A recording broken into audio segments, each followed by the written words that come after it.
Bismillah, alhamdulillah, wassalatu wassalamu ala rasulillah, wa ala alihi wa sahbihi wa man walah. Assalamu alaikum wa rahmatullahi wa barakatuh. Bienvenue dans cette série consacrée à la présentation de l'islam. Et nous étions en train de parler des caractéristiques générales de l'islam. La première caractéristique que nous avons abordée est ar-Rabbaniyya, c'est-à-dire que l'islam est une religion divine dans sa source et c'est une religion divine dans son but. Et nous avons exposé ceci dans plusieurs vidéos. Deuxième caractéristique, nous l'avons entamée, qui est l'insaniyya, l'humanité.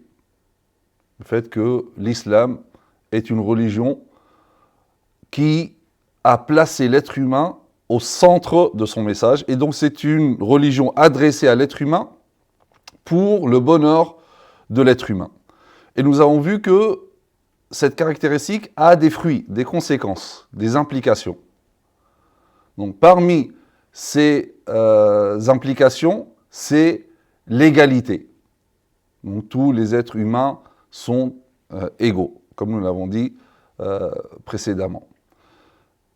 Une autre implication de cette caractéristique, l'humanité, l'insaniyya, c'est la liberté, al-hurriyya, la liberté.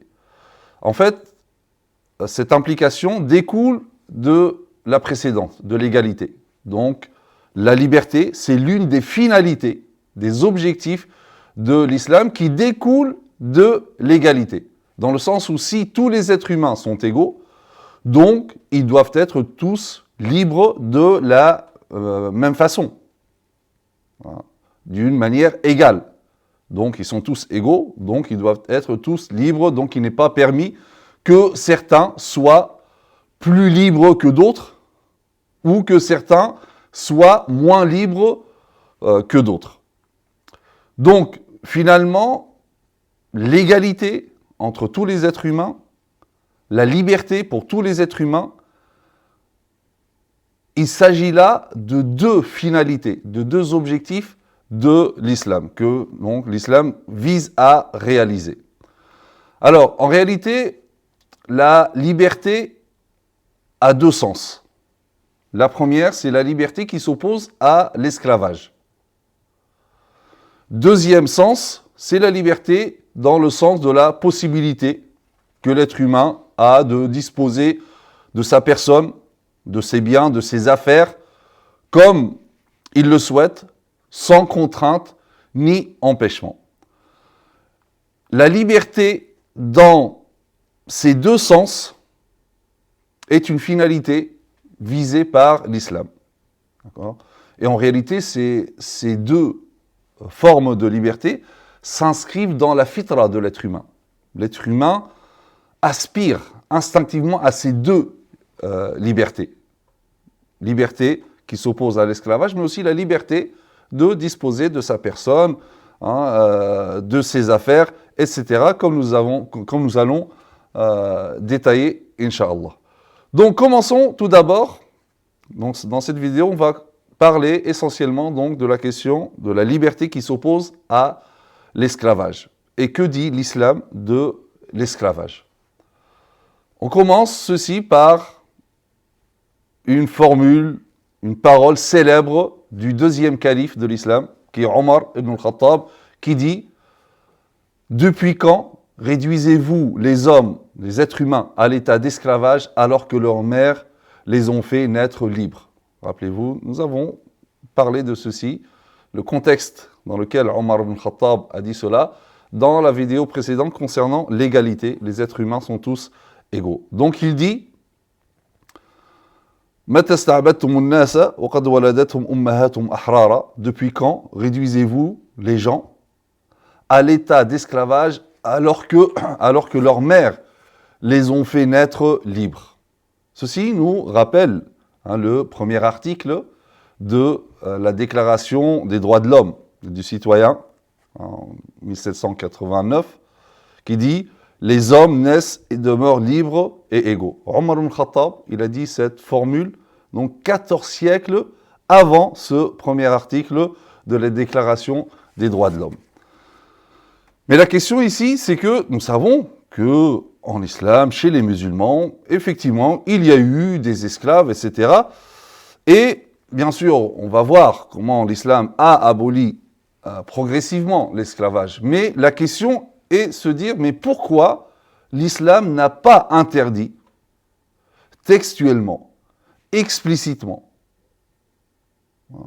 définitivement l'esclavage? Pourquoi il n'y a pas un verset, il n'y a pas un hadith du prophète sallam qui dit tout simplement, il est interdit de réduire un être humain en esclavage et donc il fallait abolir l'esclavage directement à travers les textes. Donc nous allons essayer de répondre à cette question. Donc, comme j'ai dit, on entend souvent cette question, dire mais pourquoi donc l'islam n'a pas aboli définitivement d'un seul coup l'esclavage, comme on fait plusieurs, comme par exemple Abraham Lincoln en 1865 aux États-Unis, en France en 1848. Donc pourquoi il n'y a pas ça en islam? Alors tout d'abord, si on revient à l'histoire, notamment par rapport à ce qu'a fait Abraham Lincoln, c'est que lorsque on parlait déjà de cette loi qui va abolir l'esclavage, donc il y a eu une guerre. Donc la guerre de sécession aux États-Unis entre 1860 jusqu'à 1865, parce que beaucoup craignaient justement l'abolition de l'esclavage. Donc ça a été établi à partir de 1865. Mais qu'est-ce qui s'est passé? Donc ça a déclenché une guerre,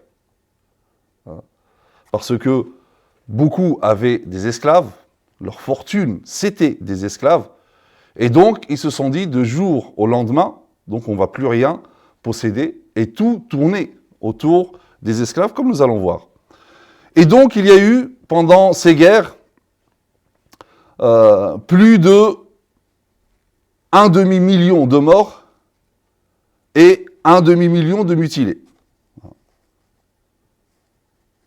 D'ailleurs, un historien donc américain qui s'appelle Dr. Jim Downs, il a écrit un livre qui s'appelle Sick from Freedom, donc une maladie à cause de la liberté.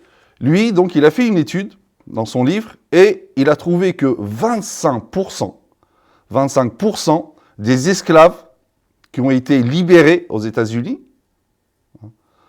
sont morts pendant la première année de leur libération. 25% sont morts pendant la première année, suite à leur libération. Alors certains pourraient dire, il est où le problème? C'est le prix de la liberté. Mais en réalité, c'est pas ça le problème. C'est pas le nombre de morts, de mutilés, de blessés, etc. Mais le problème, le réel problème, il est dans cette relation, que même après cette loi d'abolition de l'esclavage, la relation entre les Noirs et les Blancs, et cette séparation ethnique entre les deux. Et c'est pour ça qu'en réalité, même 120 ans après l'abolition de l'esclavage, même dans les lois, l'homme noir était loin d'avoir tous ses droits, notamment qu'il n'était pas l'égal des Blancs. Et 120 ans après l'abolition de l'esclavage, le noir ne pouvait toujours pas s'asseoir dans les moyens de transport, dans les places réservées aux Blancs. Il ne pouvait pas aller dans des universités réservées aux Blancs, ni dans les églises réservées aux Blancs, ni dans les écoles réservées aux Blancs, etc. Pourquoi? Donc, finalement, le problème, il est toujours là. Mais pourquoi? Parce que Abraham Lincoln, et d'autres même, en fait, Abraham Lincoln, il a traité les symptômes, mais il ne s'est pas attaqué directement à la maladie. Alors que l'islam, lorsqu'il a traité ce problème de l'esclavage, il a traité directement, il s'est attaqué directement à la maladie, qui est al-unsuriya, le racisme. Parce que pourquoi certains vont réduire d'autres à l'esclavage? Parce qu'ils se sentent supérieurs à d'autres. Ils pensent que les êtres humains ne sont pas égaux. Donc, il peut se permettre de réduire en esclavage quelqu'un qui lui est inférieur. Et donc, c'est pour cela que l'islam, il s'est attaqué directement, avant tout, à ça, au racisme, en luttant contre le racisme sous toutes ses formes. Et d'ailleurs, l'islam considère que le premier péché, vous savez, en islam, c'est une erreur de penser que le premier péché, c'est le fait d'avoir mangé du fruit interdit. Non, il y a eu un péché avant. Le premier péché qui a connu, donc, ou bien considéré comme premier péché en islam, c'est le racisme. Lorsque Allah Azza wa Jalla, il a ordonné à tous les anges de se prosterner, parmi eux Iblis, qui était bien sûr parmi les djinns, donc lui ne s'est pas prosterné. Et lorsqu'Allah Azza wa Jalla lui dit, قَالَ مَا مَنَعَكَ أَلَّا تَسْجُدَ, donc pourquoi, qu'est-ce qui t'a empêché de ne pas te prosterner alors que je t'ai donné l'ordre de le faire. إِذْ أَمَرْتُكَ. Et là, il lui répond, donc Iblis répond en disant أَنَا خَيْرٌ مِنْهُ خَلَقْتَنِي مِنْ نَارٍ وَخَلَقْتَهُ مِنْ طِينٍ. Tu m'as créé de feu et lui, tu l'as créé d'argile. Donc, c'est-à-dire, moi, je suis plus noble que lui. La matière à partir de laquelle tu m'as créé est plus noble que la matière à partir de laquelle tu l'as créé lui. Donc, je suis meilleur, je suis plus noble, je suis supérieur à cet être. Donc, c'est le racisme. Et donc, c'est pour cela que l'islam a combattu ce racisme. Mon premier péché. L'islam considère que le premier péché, donc, c'est le racisme. Et d'ailleurs, on voit ça donc dans les textes, dans plusieurs textes du Coran et de la Sunna, lorsque Abu Darda, une fois, donc Abu Darda, il s'est un petit peu disputé avec un autre compagnon qui est noir, Bilal ibn Rabah, et lui dit « Ya ibn al-Sawda ». Il essaie de le rabaisser par rapport à sa mère, qui est noire. Donc lui, noir, donc il dit « le fils fils de noir ». Tu es le fils d'une femme qui est noire. Et là, le prophète, lorsqu'il a entendu ça, il lui dit « Innaka mru'un fika jahiliya ». Tu es quelqu'un qui renferme encore en toi de la jahiliya. Donc, des mauvaises choses que tu as héritées depuis ou avant l'islam.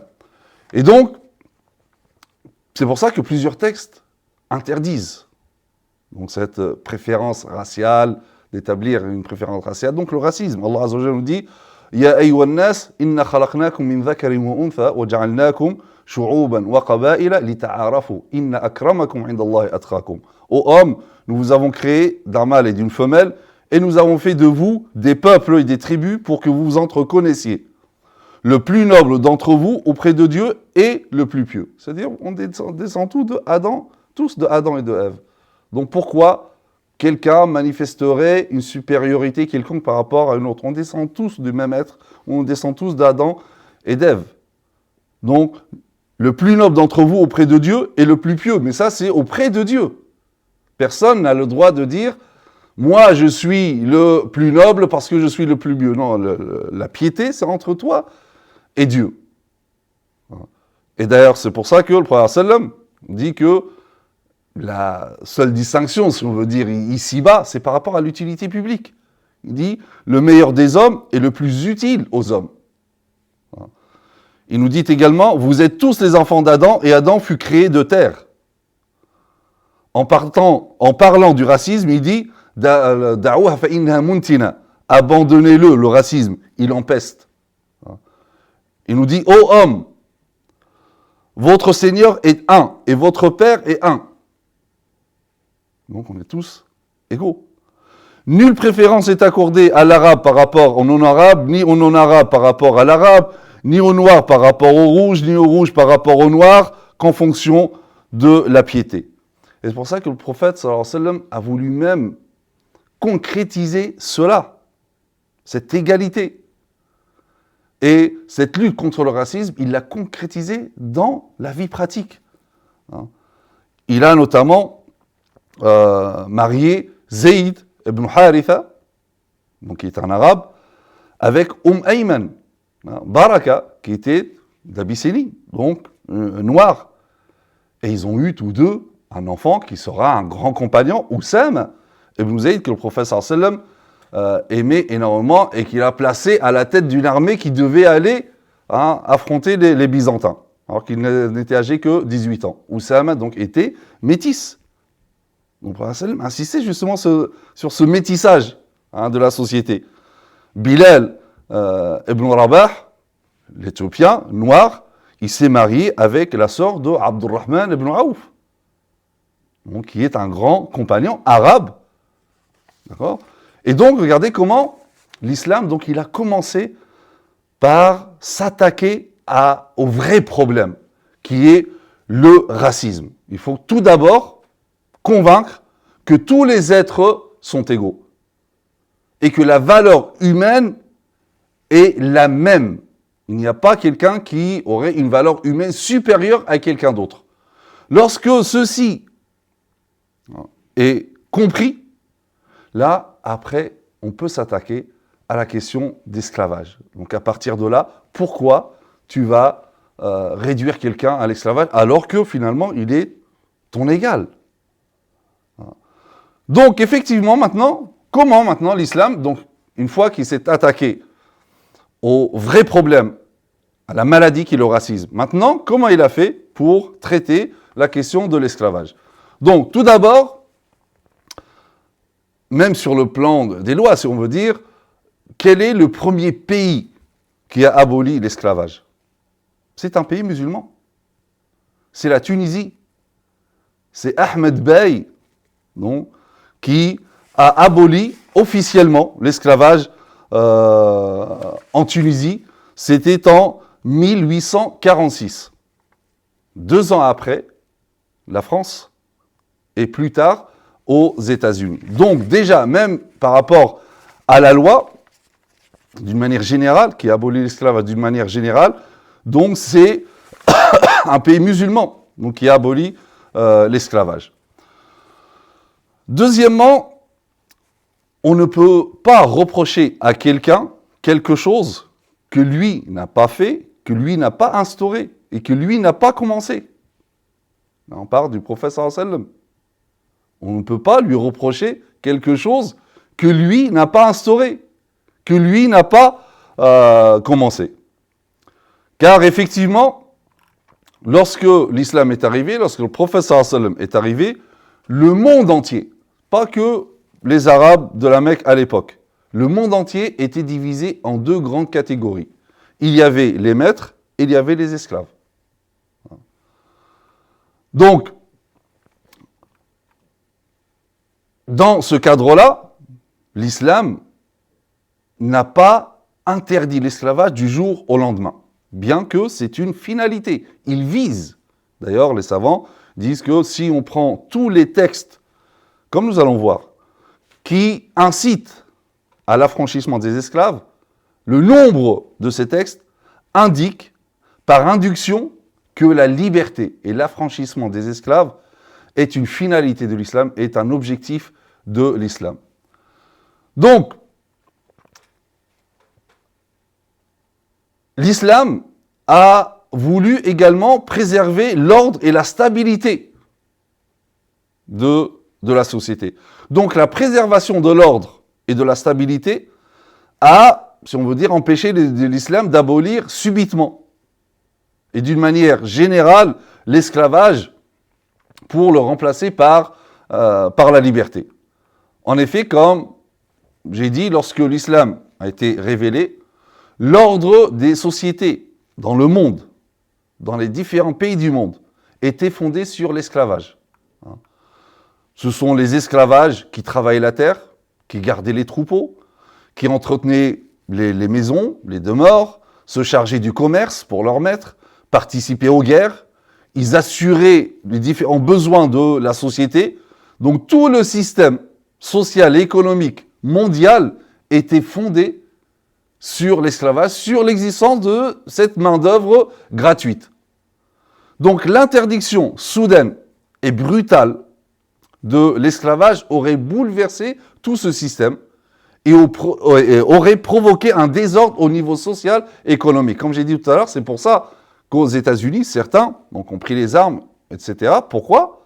Bien sûr, on essaie de comprendre et non pas justifier, d'accord? Comprendre, c'est pas justifier, mais pour eux, c'était du jour au lendemain, on va prendre plus de la moitié de leurs biens.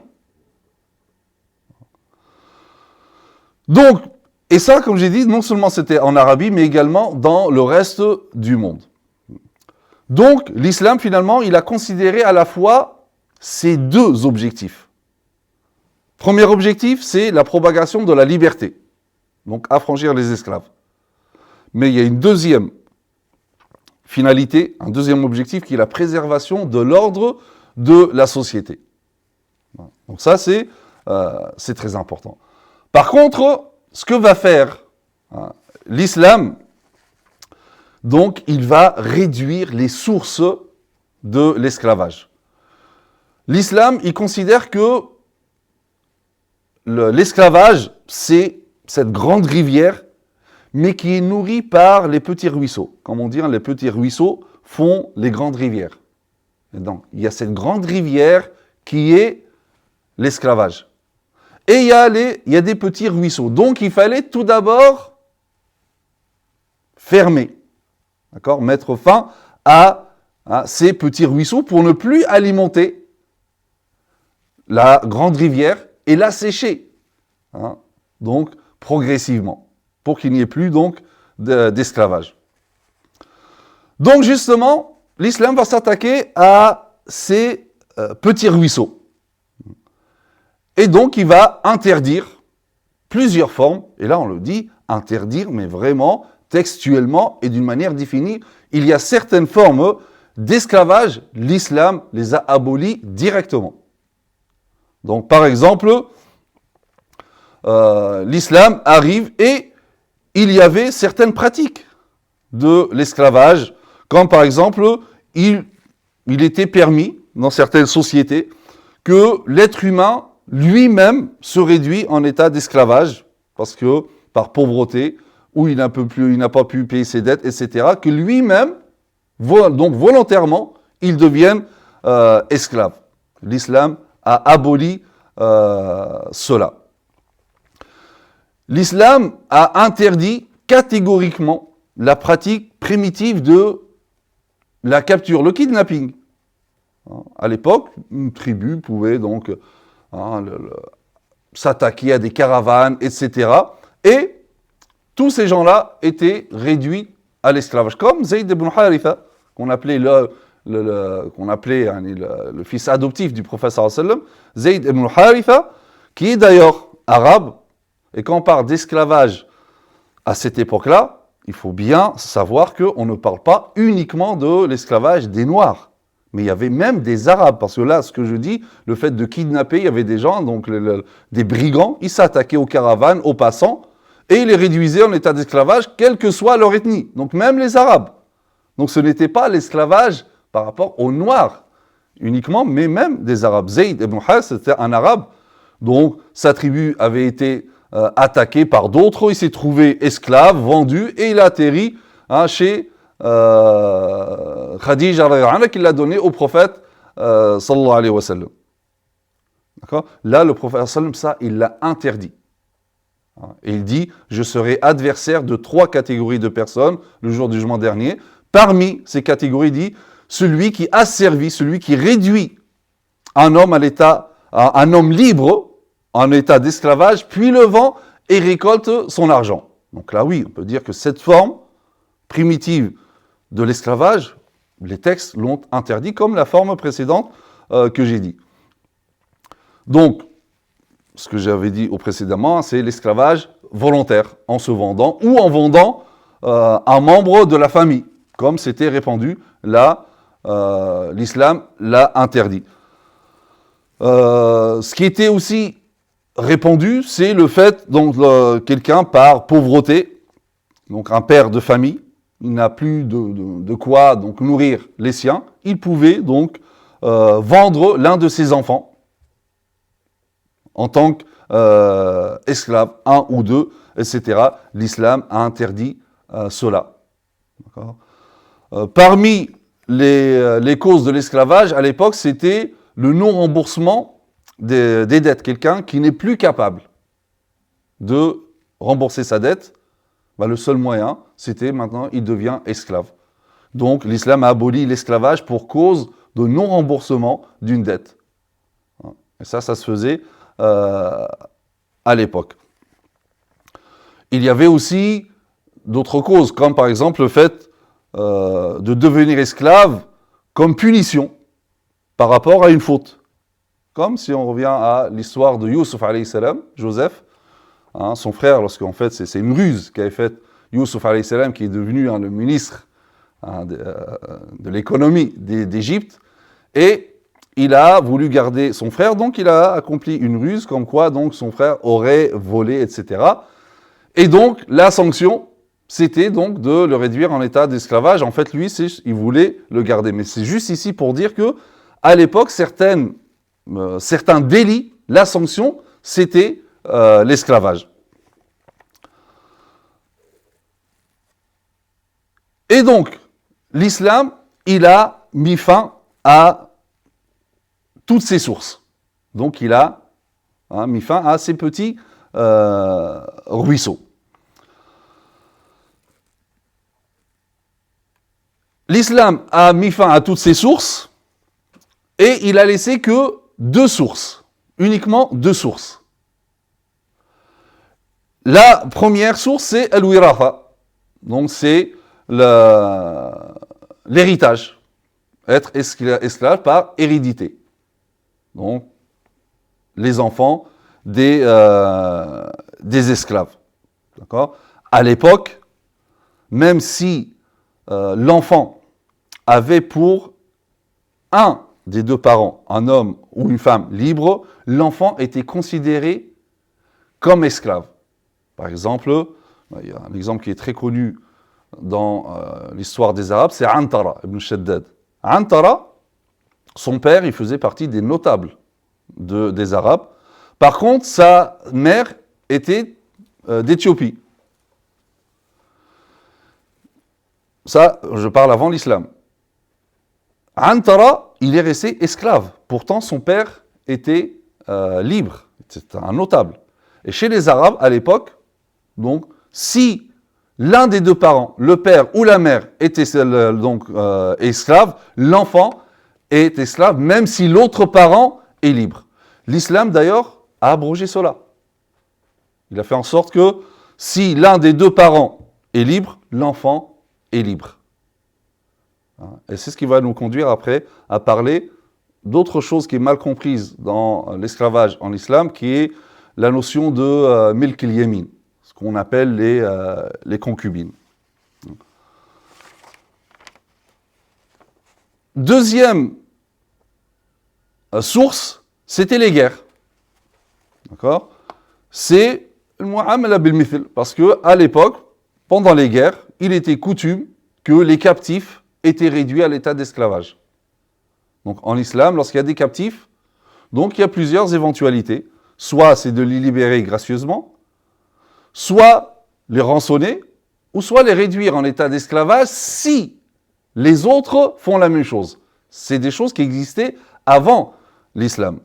Donc ce n'est pas quelque chose d'automatique, systématique chez les musulmans ou en islam. Ça dépend des autres. Si les autres le font, alors les musulmans le font également. Et d'ailleurs, c'est pour ça, regardez, lorsqu'il y a eu des guerres avec Quraysh, il y a eu des captifs, les musulmans ne les ont pas réduits en esclavage parce que les Mécois ne le faisaient pas.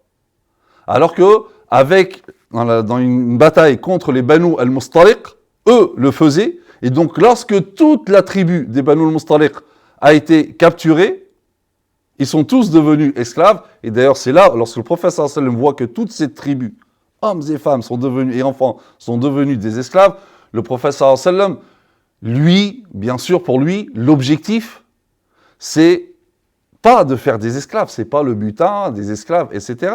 C'est pour que les gens soient libres d'accepter et d'embrasser l'islam. Donc, qu'est-ce qu'il a fait justement pour libérer toute cette tribu? Il s'est marié avec une femme, donc la fille du chef de la tribu, Juwayriya bintul Harith.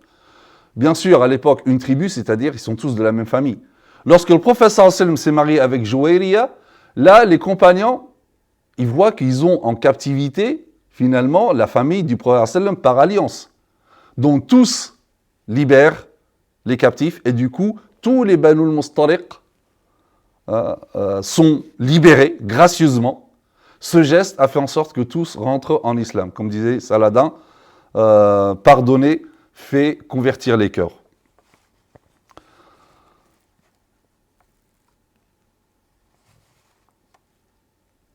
Alors, lorsque l'islam a restreint les sources de l'esclavage, il a en même temps ouvert les possibilités et les portes de la libération et de l'affranchissement. Et donc, il a multiplié les causes d'affranchissement, notamment affranchir un esclave en tant que kafara, expiation obligatoire par rapport à un délit, donc il y a une expiation. Et en général, dans l'expiation, il y a toujours affranchir un esclave, comme l'expiation due à l'homicide involontaire.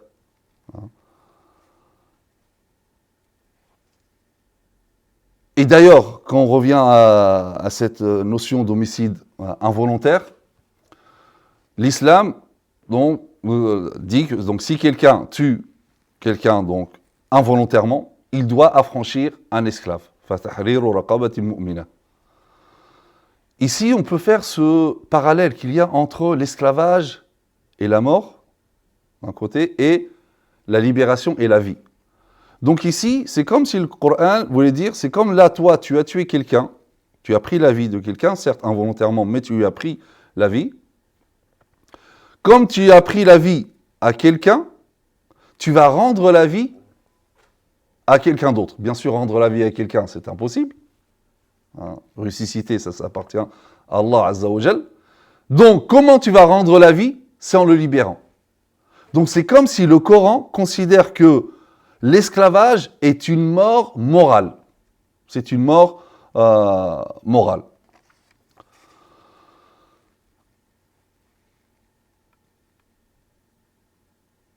Alors, autre chose, donc il y a les expiations, comme j'ai dit, donc par exemple l'expiation due à l'homicide involontaire, l'interruption volontaire du jeûne, la violation du serment, le parjure, l'expiation due à ce qu'on appelle le dhihar, sans rentrer dans les détails, mais c'est juste pour savoir qu'il y a plusieurs expiations kaffarat en islam, qui sont quoi? C'est affranchir un esclave. D'accord? Autre chose, c'est que il y a même une part de la zakat qui est destinée à l'affranchissement des esclaves. Ça veut dire quoi? La part de la zakat, c'est-à-dire c'est une partie du trésor public. Donc c'est-à-dire qu'une partie du trésor public est consacrée à quoi? À affranchir les esclaves. Tout ça prouve que l'affranchissement, c'est un but en soi de l'islam. Autre porte aussi d'affranchissement, c'est ce qu'on appelle al-mukataba, c'est-à-dire de faire un contrat de libération avec son maître, moyennant une compensation financière, ce qu'on appelle al-mukataba. Donc Allah Azza wa Jalla dit walladhina yabtaghuna al-kitab, walladhina yabtaghuna al-kitaba, dit ceux de vos esclaves qui cherchent un contrat d'affranchissement. Mimma malakat aymanukum fakatibuhum. Donc, concluez ce contrat avec eux. Donc, concluez, c'est un ordre, comme dit Ata ibn Abi Rabah, donc c'est une obligation. Et Allah Azza wa Jalla dit وَآتُوهُمْ مِنْ مَالِ اللَّهِ الَّذِي آتَاكُمْ. Et donnez-leur donc une partie des biens d'Allah qu'il vous a donnés, qu'il vous a confiés. C'est-à-dire quoi? C'est-à-dire non seulement le maître accepte, mais lui-même en tant que maître, il doit participer à l'affranchissement de son esclave. Et bien sûr aussi à travers la partie de la zakat qui est destinée à affranchir les esclaves. C'est-à-dire cet esclave qui a conclu ce contrat d'affranchissement, il n'a pas les moyens, il ne trouve pas quelqu'un pour l'aider, il peut aller voir l'État et donc l'État va l'aider de cette zakat. Ou aussi quelqu'un qui veut affranchir un esclave, il n'a pas les moyens, l'État va l'aider à affranchir un esclave. Autre chose, donc, si le maître fait un enfant à sa servante, celle-ci devient une femme libre à la mort de son maître. Et l'enfant, il devient également libre. Et aussi, donc, l'islam, il a ouvert grandement les portes de l'affranchissement par l'incitation à le faire. Allah Azza wa Jalla nous dit فَلَقَتَحَمَ الْعَقَبَةِ وَمَا أَدْرَاكَ مَا الْعَقَبَةِ فَكُّ رَقَبَةٍ. Or, il ne franchira pas l'obstacle, c'est-à-dire l'obstacle du jour du jugement dernier, et qui te dira ce qu'est l'obstacle, à moi d'affranchir un esclave. C'est-à-dire tu veux être sauvé dans l'au-delà, tu veux être affranchi de l'enfer dans l'au-delà, alors affranchis un esclave ici-bas. Et d'ailleurs, c'est dans ce sens qu'il existe un hadith dans lequel le prophète sallam proclame que quiconque affranchit un esclave se verra affranchi du feu de l'enfer.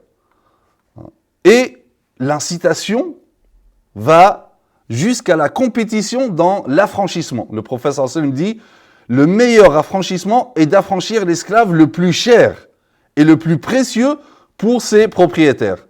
Et un homme qui possède une servante, il l'instruit, est parfait son instruction, l'éduque, est parfait son éducation, puis l'affranchit et l'épouse. Il sera doublement récompensé.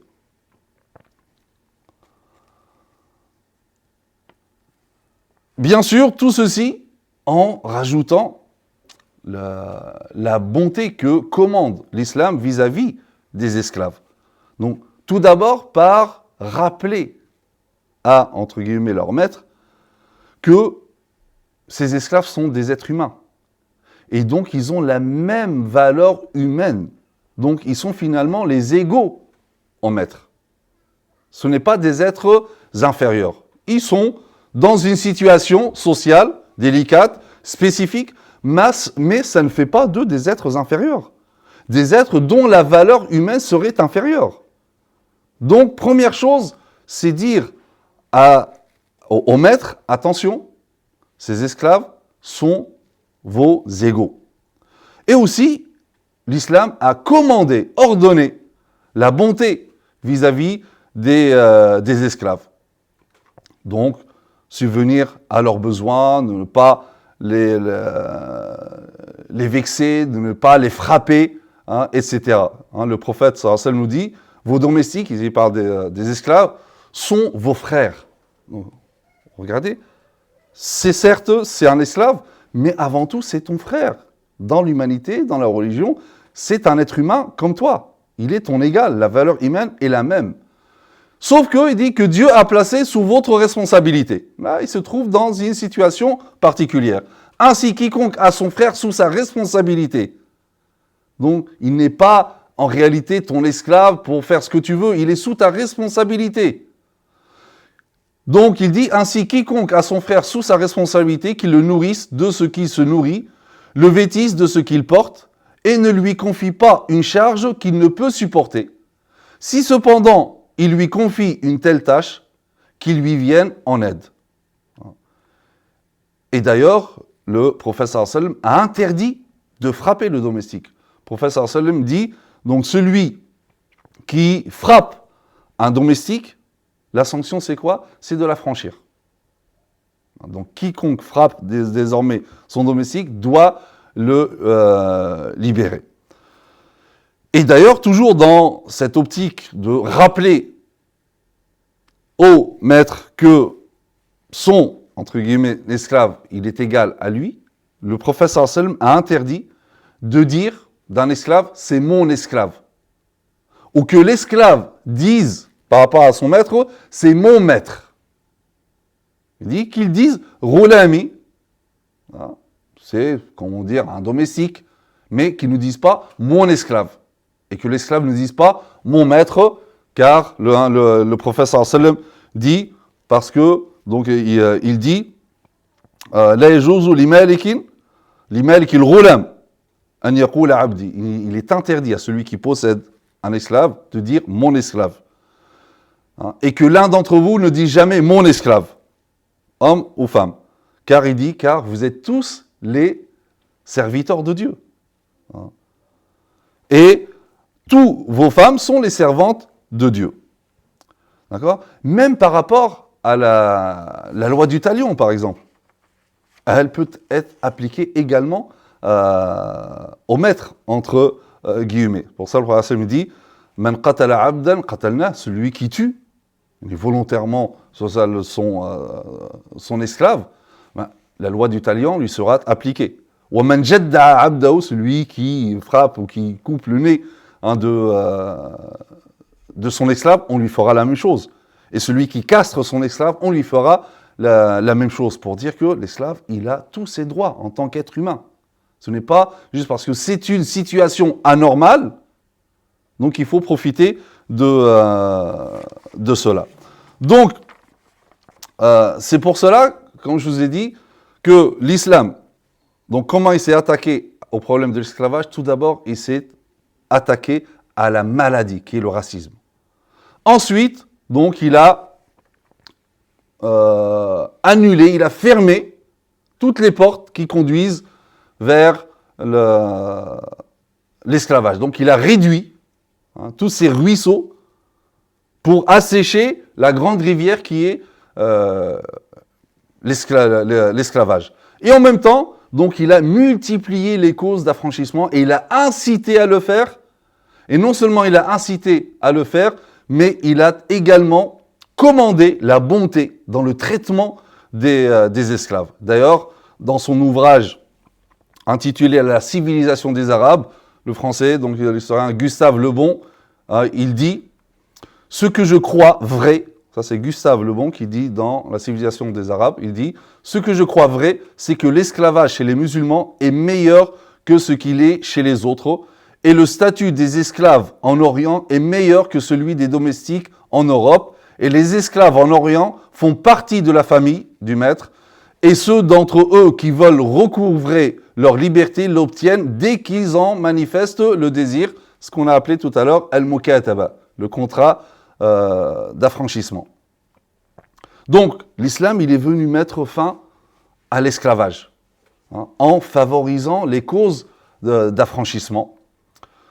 Et le résultat de cette politique fut que, sous les 4 premiers califes, tous les anciens esclaves d'Arabie furent libérés, et ce, en une courte période, une trentaine, quarantaine d'années. Alors, nous avons dit tout à l'heure, oui, on pourrait revenir à cette première question, mais pourquoi alors pas un dernier texte qui nous dit, comme ça, c'est fini, c'est aboli d'une manière générale. Parce qu'il y a une source qui continue, malheureusement, qui est les guerres. Alors, alhamdoulilah, alhamdoulilah pas pour les guerres, mais le fait qu'il n'y a plus d'esclavage suite aux guerres aujourd'hui. Mais on ne sait pas, dans 100 ans, dans des centaines d'années, dans 1000 ans, dans des milliers d'années, peut-être que ça va revenir.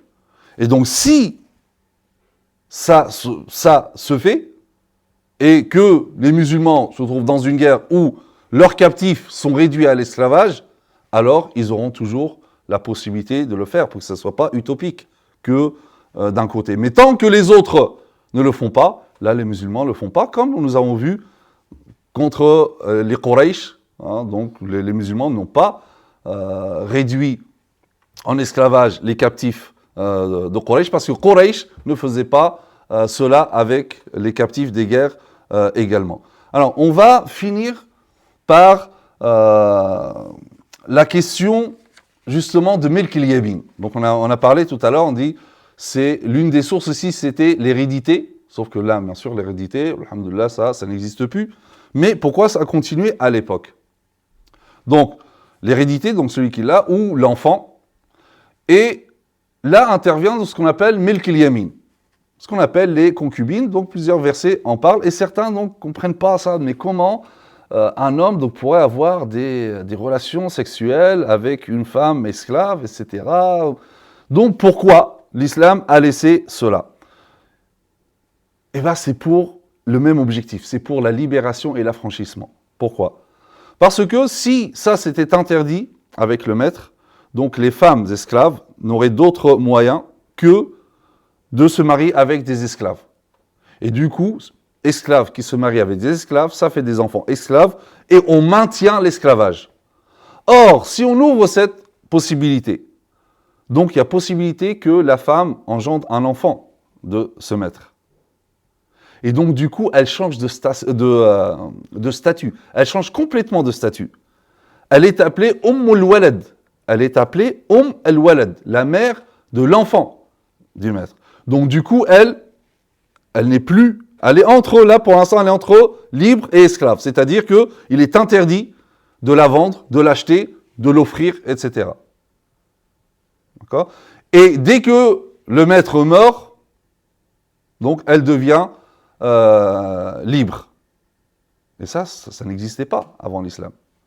D'accord ? Et il faut savoir également que cette femme, la femme esclave avant l'islam, c'était donc un objet finalement.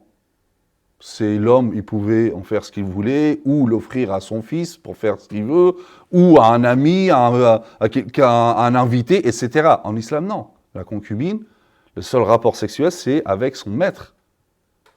Il n'a pas le droit de la donner à quelqu'un d'autre comme ça se faisait. Et pourquoi ça ? C'est justement dans l'optique qu'elle est un enfant.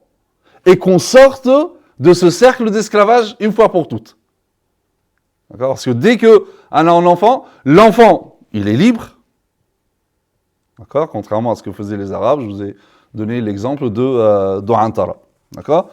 Donc, l'objectif de ça, justement, c'était l'affranchissement pour que ça ne reste pas que entre les esclaves, et les esclaves se marient avec les esclaves, ça donne des enfants esclaves, et du coup, on ne sort pas de ce cercle de l'esclavage. Donc, cette notion de milk al-yamin, donc, est vraiment très mal comprise, comme si, donc pour ça, dans la littérature occidentale, on voit aussi dans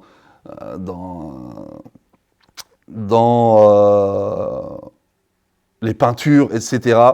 Donc il y a eu une représentation fantasmatique de cela, les harems, etc. Donc il ne faut pas aller voir les choses comme ça, c'est vraiment des représentations fantasmatiques, hein, ce qui n'ont rien à voir avec la réalité. Donc, voilà comment l'islam a traité ou a réglé ce problème qui est l'esclavage. Donc l'islam n'a jamais instauré l'esclavage, n'a jamais incité à le faire. Hein. Au contraire, il s'est attaqué à la racine qui est le racisme. Hein. Ensuite, donc, il a ouvert, ensuite, tout d'abord, il a fermé toutes les portes qui mènent à l'esclavage pour assécher, comme je l'ai dit, la grande rivière. Il a coupé court donc à tous ces petits ruisseaux. Et ensuite, il a élargi, où il a multiplié les causes d'affranchissement. Et donc, il l'a aboli progressivement.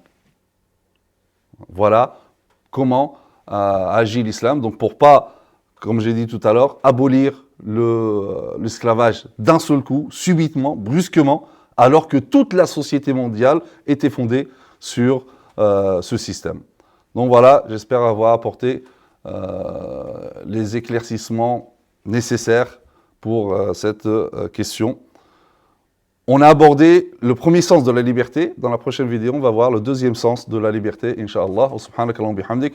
نشهد أن لا إله إلا أنت نستغفرك ونتوب إليك وصلي اللهم على سيدنا محمد وعلى آله وصحبه وسلم تسليما والسلام عليكم ورحمة الله وبركاته.